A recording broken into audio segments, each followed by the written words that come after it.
네, 오늘 종교와 기독교의 차이 세 번째 시간인데, 종교와 기독교의 차이는 생명의 유무이고, 그 생명의 유무가 삶의 열매로 드러난다라고 말씀을 드렸습니다. 생명이 있고 없음의 차이는 내가 자발적으로 삶의 열매를 맺고 있는가, 아니면 인위적인 삶의 열매를 맺고 있는가의 차이입니다. 생명은 반드시 그 열매를 맺게 돼 있죠. 이 조화가 아니라 생화라면 반드시 꽃을 피우게 되어져 있고 열매를 맺게 되는 것입니다. 하지만 오늘날 생화가 아니라 조화가 너무 많아요. 조화가 곳곳에 조화가 있기 때문에, 가짜 나무가 있기 때문에 열매가 맺히지 않는 것이죠. 그래서 이 열매를 성경은 그 열매에 대해서 말씀을 하거든요.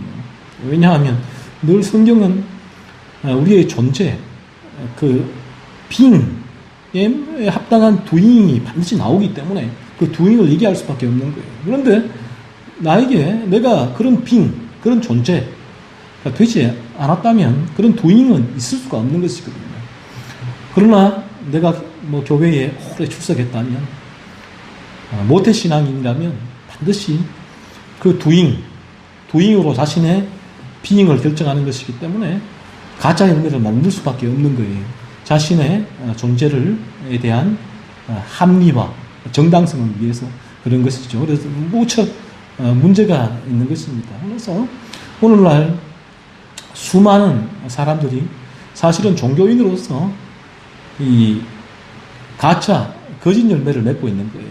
생명은 없지만 생명이 있다는 것을 드러내 보이기 위해서 그런 것이죠.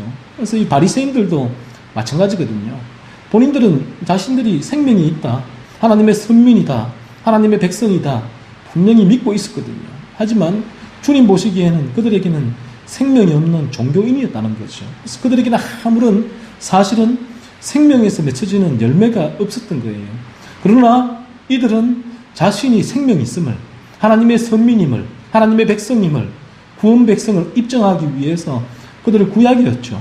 어쨌든 간에 구약에서 말씀하는 모든 doing, 삶의 열매를 드러내려고 한 거예요. 그래서 그들은 끊임없이 doing을 한 거예요. 그래서 어떤 면에서 그들이 만든 가짜, 페이크, doing 열매가 진실한 성도의 열매보다 더 화려할 수는 있어요. 더 많을 수도 있어요. 하지만 하나님은 아시는 거죠. 그 doing이 가짜라는 것을. 그래서 한 사람에게 생명이 없다면 그가 아무리 교회에 잘 출석하며 신앙생활을 열심히 한다고 해도 결정적으로 이 부분이에요. 그의 마음에서 자발적으로 우러나오는 거룩한 삶의 열매가 있는가 하는 부분이거든요. 그래서 이 수많은 우리의 청교도들, 또 믿음의 선진들은 그래서 항상 이 자발적인 거룩한 삶의 열매죠. 그 회심의 열매로 자신의 중생을 점검하게 한 거예요. 이 부분이 행함으로 구원을 얻는다는 행위 구원이 아니라 구원받은 자에게 반드시 드러나는 회심의 열매, 그 삶의 열매를 가지고 들어밀은 거예요. 당신이 정말 중생했습니까? 라는 중생의 점검의 표지로 회심의 열매를 내어민 거예요. 그래서 만약에 내가 중생했다고 그렇게 믿고 있고 이런 거짓 열매, 가짜 열매만을 끊임없이 양산하고 있다면 우리 모두는 마지막 날 마태복음 7장 23절에서 주님께서 하신 마지막 날 그 심판의 말씀을 우리도 회피할 수 없을 것입니다. 나는 너를 모른다. 불법을 행하는 자들아, 내게서 떠나가라. 그런 하나님의, 주님의 또 마지막 심판을 받게 될 것입니다. 그래서 이 생명이 없다면 이 doing은 도덕과 윤리와 종교로 드러나게 됩니다. 그 마음에서 진실로 우러나오는 열매가 아니란 거지요. 그 마음은 이미 아직 부패한 가운데 있잖아요. 그래서 성경은 우리가 모든 사람이 죄인이다, 죄를 범했다, 즉 모든 사람이 부패했다, 우리의 전인격, 마음을 비롯한 전인격이 인간은 부패한 존재가 인간이다라고 성경은 말씀하거든요. 그러므로 그 마음이 아직 중생하지 않았다면 그 마음은 부패해 있고 여전히 죄의 세력 지배를 받고 있기 때문에 자발적으로 거룩한 삶의 열매를 맺을 수가 없는 거예요. 그 차이는 여기 있습니다. 그런데 이 하나님은 이 도덕, 윤리, 헌법의 일반 원칙을 인간에게 주셨거든요. 그리고 이 성경도 생명이 없다면 도덕과 윤리로 성경이 저차원적으로 떨어지게 되고 그렇게 도덕과 윤리로 자기에게 적용하게 되는 것이고 또 이 단상에도 이 성경이 도덕과 윤리의 메시지로 전구되는 거죠.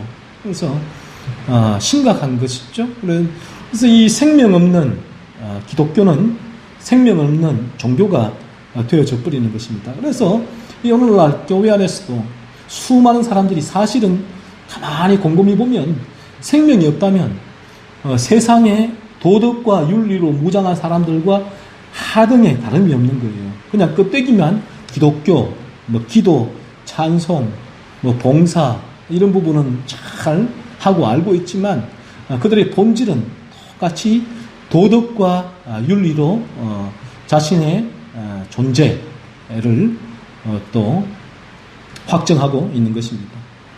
우리는 자신들이 구원받았다고 확신하는 바리새인의 모습에서 이 사실을 발견하게 되는데요. 5절을 보면 바리새인들은 그들의 모든 행위를 사람에게 보이고자 하나니라고 말씀을 합니다. 생명 없는 종교인, 저 교회에 출석할만 하는 거듭나지 않은 사람의 초점은 사람이에요. 그들의 모든 관심과 초점은 대중이고 여론입니다. 그러나 진리는 대중과 여론에 의하여 변하지 않아요. 진리는 대중과 여론을 따라가지 않습니다. 진리는 항상 소수에 있죠. 당시 주님을 따라왔던 대중, 무리, 여론도 주님은 오히려 그들에게 돌아가라, 나를 떠나라 라고 말씀하셨죠. 그리고 사실 주님을 따른 자들도 소수였고 그렇습니다. 이것이 세상에 이 성경이 가르치는 진리입니다.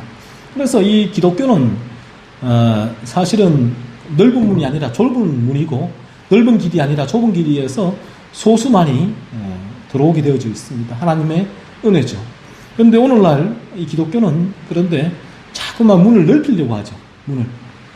더 많은 사람을 교회로 들어오게 하기 위해서.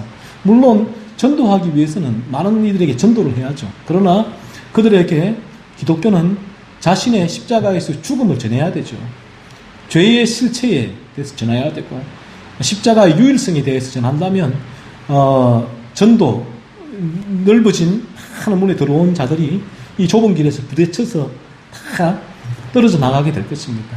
그래서 어쨌든 기독교는 대중과 여론과 무리에 의해서 좌지우지되지 아니하고 오직 진리, 성경에 의해서 움직여지는 좁은 길이고 소수가 따라오는 믿는 그런 진리의 길일 수밖에 없다라는 것이죠. 그래서 일반적으로 이 진리는 이 대중과 무리들과 여론의 반대편에 있는 경우가 허다하죠.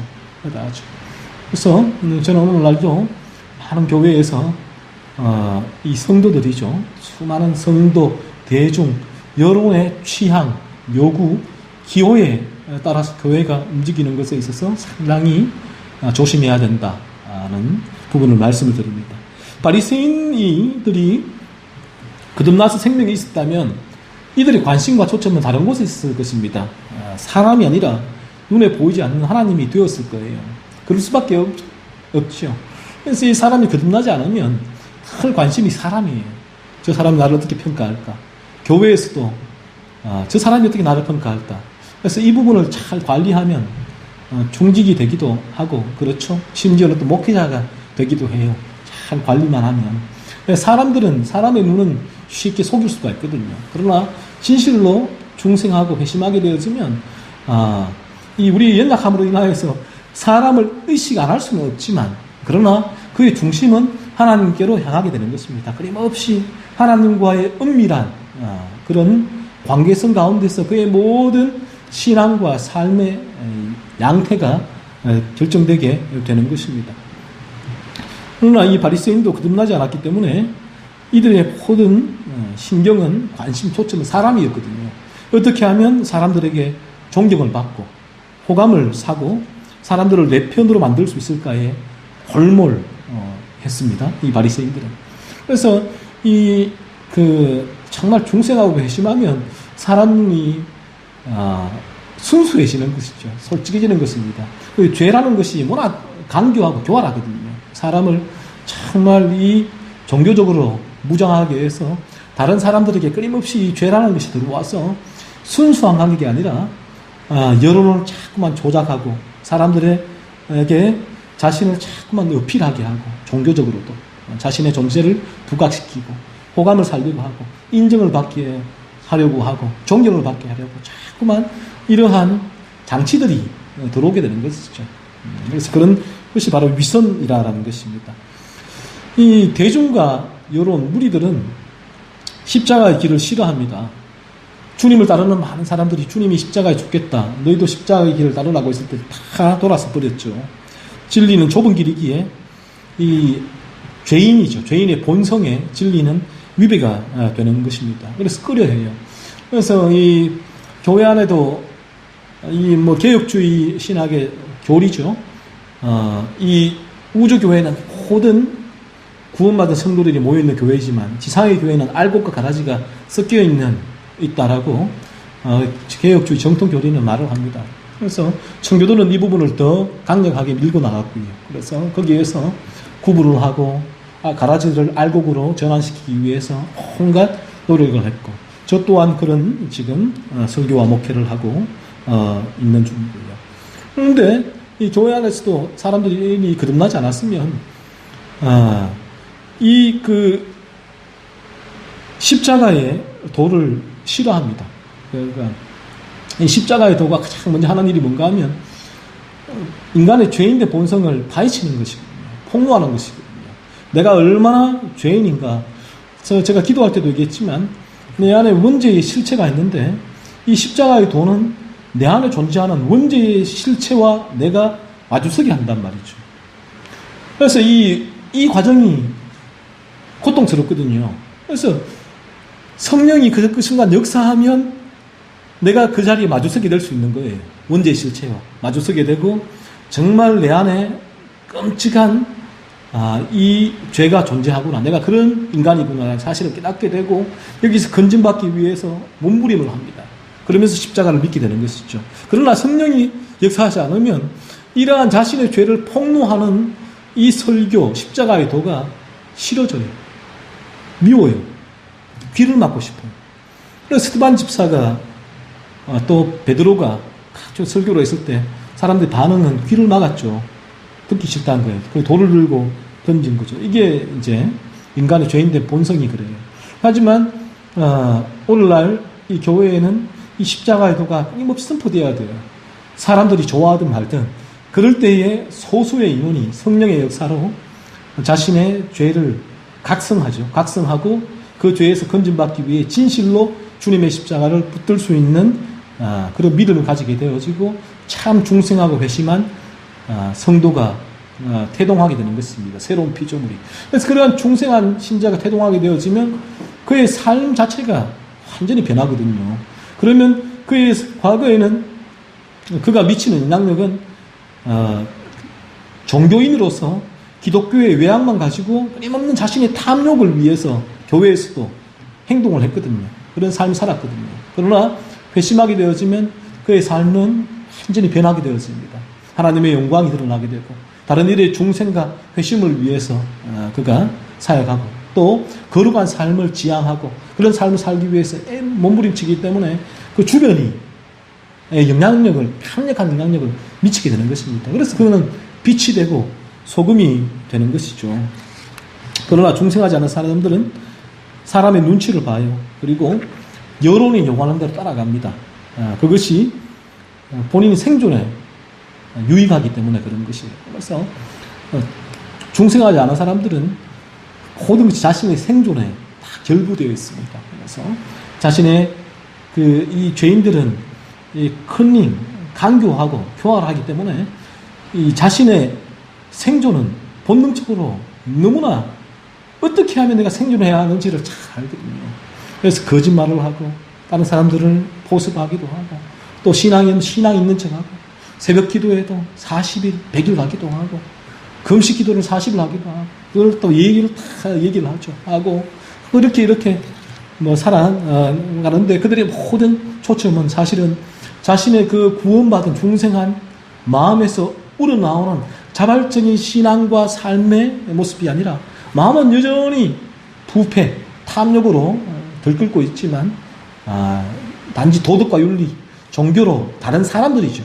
사람들에게 자신의 존재를 어필하기 위해서 그런 모습으로 살아갈 수밖에 없는 것이에요. 바리새인도 거듭나지 않았기에 사람들의 눈치를 보며 살아갔습니다. 그들의 입에는 하나님이 있었지만 마음에는 사람이 늘 있었습니다. 그래서 예수님은 바리새인과 서기관들에게 이 백성이 입술로는 나를 공경하되 마음은 내게서 멀도다라고 말씀하신 거예요. 입술은 아주 청산유수와 같이 말을 해요. 신앙 고백, 교리, 성경 66권을 다 외울 수도 있단 말이에요. 설교도 청산유수와 같이 할 수 있단 말이에요. 입으로는 가깝다는 거예요. 입으로는 얼마나 천사와 같죠. 아주 훌륭한 신앙인 같은데 마음은 하나님 마음을 보시잖아요. 마음은 내게서 멀도다.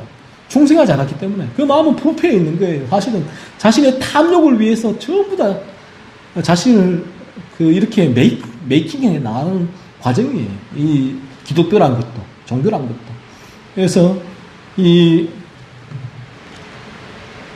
목회자도, 중직자도, 또 모태신앙인들도 자신이 기독교에서 떨어질 수 없는 자리에 있다면 그 기독교에서 많은 이들에게 또 인정받기 위해 사람이 그들의 초점이 되어지고 사람에게 그들의 신앙을 입증하기 위해서 끊임없이 메이킹해 놓은 메이킹.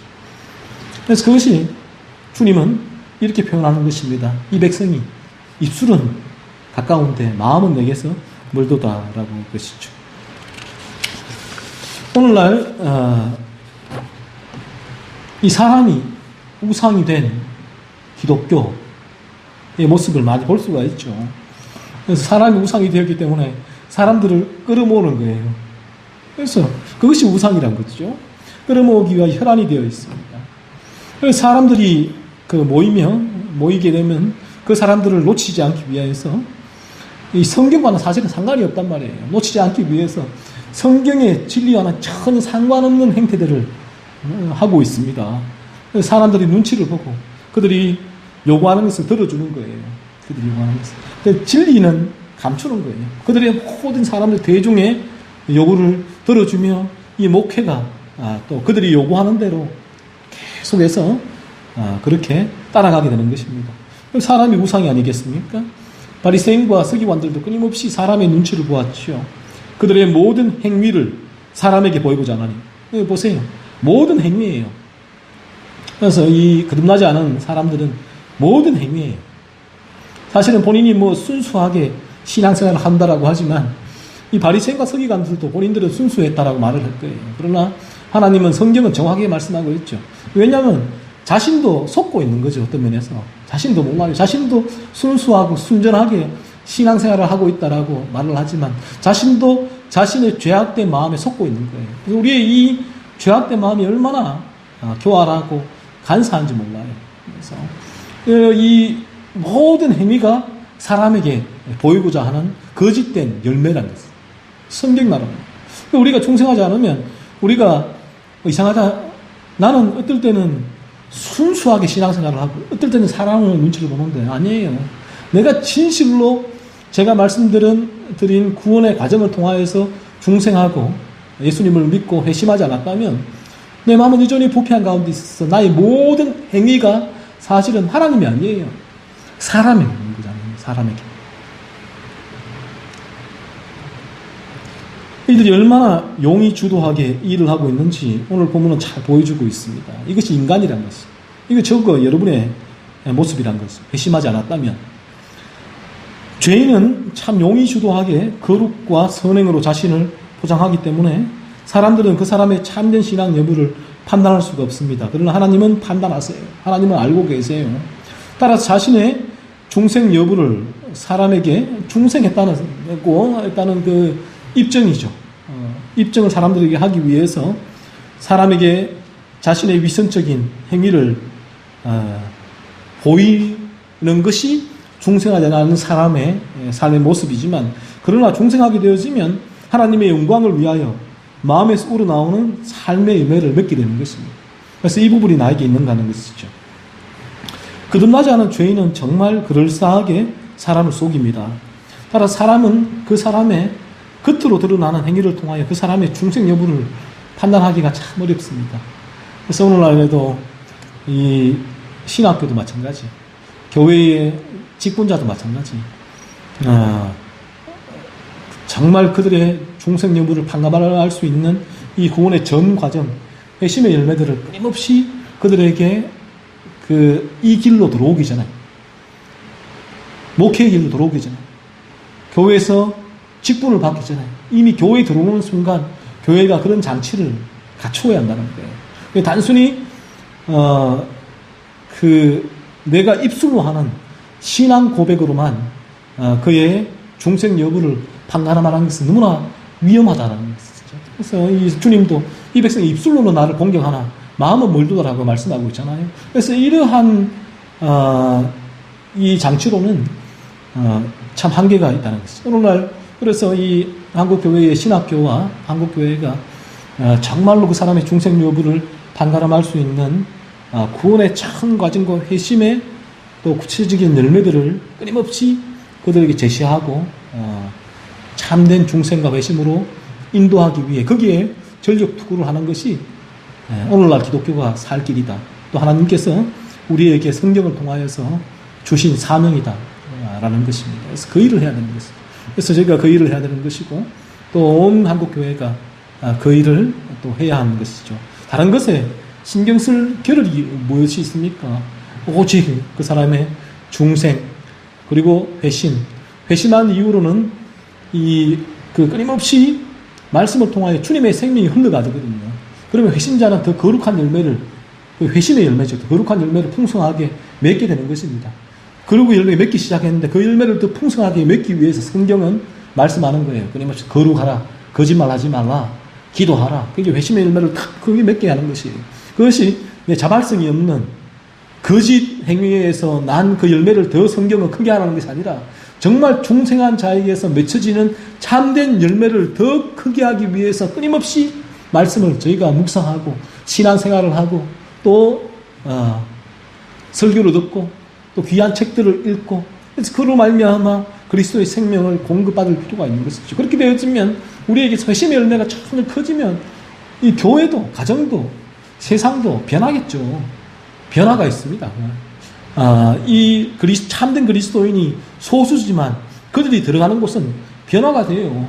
사람들이 그들을 바라보면서 이상하다, 저 사람은 왜 저럴까, 이런 생각을 할 수밖에 없거든요. 그래서 나하고 무엇이 저 사람을 다르게 했는가, 그래서 나하고 저 사람이 다른 그런 삶 자체가 불신자에게는 이 세상이죠. 세상에는 미움의 원인이 됩니다. 그게 나하고 공범으로서 같이 이런 삶을 살아야 되는데 자기는 무슨 다르다고 나하고 다른 삶을, 그런데 그런 삶을 내가 살고 싶어 사는 것이 아니라 그런 존재로가 된 거예요. 그래서 이들이 쥐 같은 삶을 산다면 고양이와 같은 존재로서 바뀌었기 때문에 그런 삶을 살 수밖에 없는 거예요. 그래서 이 일이 가고 싶어도 할 수가 없는 거죠. 그래서 이 사람들 보기에는 다른 삶이 미운 거예요. 자기는 뭐 고귀하다고 우리하고 다른 척 하느냐. 그래서 이 기독교가 끊임없이 박해를 받은 경우가 이것 때문이었거든요. 그래서 이들의 그 삶과 그리고 그 삶이 기초가 되는 십자가의 도가 이들 보기에는 말도 안 되는 거군. 그 삶도 기분 나쁘고 그 십자가의 도가 넌센스인데 어떤 저런 어리석은 그런 도를 믿는가 해서 끊임없이 기독교는 핍박과 박해를 받아왔고, 오늘도 눈에 보이지 않는, 정말로 내가 중생의 길이 있다면 그런 핍박과 박해와 미움의 길을 미움을 받을 수밖에 없는 것이죠. 하지만 또 아이러니하게 그들은 어느 순간 그런 삶들을 통해 그런 삶이 어떻게 가능할까, 또 하나님의 역사로 말미암아서 그런 하나님의 역사할 때 그들이 자기들과 전혀 다른 삶의 공동체로 들어오고 싶은, 그래서 그들이 다시 교회로 오게 되어지고 이 교회의 진리를 믿음으로 그들의 삶을 깨닫게 되어질 때에 그렇게 전도가 되는 거예요. 이게 참된 전도의 역사죠. 이 바리새인과 서기관들은 참 용의주도하게 사람들을 속였죠. 다음 시간에는 이 바리새인과 서기관들이 얼마나 용의주도하게 사람들을 속여나가는지를 제가 말씀을 드리겠습니다. 이것이 이 바리새인과 서기관들만의 문제가 아니라 거듭나지 않은 우리 모두의 문제란 거예요. 그래서 바리새인과 서기관들이 이렇게 용의주도하게 어떻게 사람들을 속여나가는지가 다음 시간에 바라보게 될 때에 그것이 우리가 또한 거듭나지 않으면 용의주도하게 이들과 똑같은 모습으로 우리의 처한 현실은 다르지만 본질은 똑같은 부분이 우리에게 드러난다. 그 사실을 성경을 통하여서 바라볼 수 있어야 하는 것이죠. 그래서 진실로 이러한 말씀을 통하여 성령께서 역사해 주셔서 내 안에 이 원죄죠. 내 안에 내가 이런 존재구나 하는 사실을 내가 그 실체와 마주서게 되어야 되고, 그리고 그때에 이 원죄의 실체를 마주서게 되었을 때에 곤혹스럽고 고통스럽거든요. 답답하거든요. 곧 공포스럽기도 하고요. 내가 이런 존재구나. 어떻게 하면 이런 끔찍한 이 지옥불과 같은 내 마음, 여기서 내가 건짐받을 수 있을까? 그래서 주님의 십자가에서 나를 거기서 건지기 위하여 나의 그 모든 죄, 원죄를 비롯한 모든 죄를 사하시기 위하여 십자가에 죽으신 그 주님을 믿게 되어지며 거기서 건짐받게 되어지면 이제 그의 삶은 예전과는 전혀 다른 삶이 그에게서 일어나게 되는 것입니다. 그래서 정말 중생하게 되어지면 그 중생한 자의 삶이 세상에서 겪는 어려움이 있거든요. 아픔이 있거든요. 금방 얘기했듯이 그런 아픔들, 손해들을 바라보면서 다시 예전 삶으로, 그때는 내 탐욕으로 많이 긁어 모았으니까 좀 더 편했던 것 같다, 그런 삶으로 돌아가고 싶다라고 마음을 우리 육신의 연약한 한계로 인하여서 그런 가질 때도 있지만 가능할까요? 아니요. 중생하게 되면 이제는 돌아갈 수 있는 것이죠. 다시 돌아갈 수 있는 길을 들어왔단 말이죠. 그래서 그것이 힘들지만 행복이에요. 우리의 행복이고 기쁨이고 즐거움이에요. 이제 돌아설 수 없는 삶. 그러한 또 중생하고 회심한 삶들을 여러분이 체험하길 원하고, 또 여러분이 그런 삶들을 통해서 여러분이 거하는 곳에서의 하나님의 능력이, 복음의 능력이 여러분의 삶을 통해서 흘러나갈 수 있으면 좋겠습니다. 기도합니다.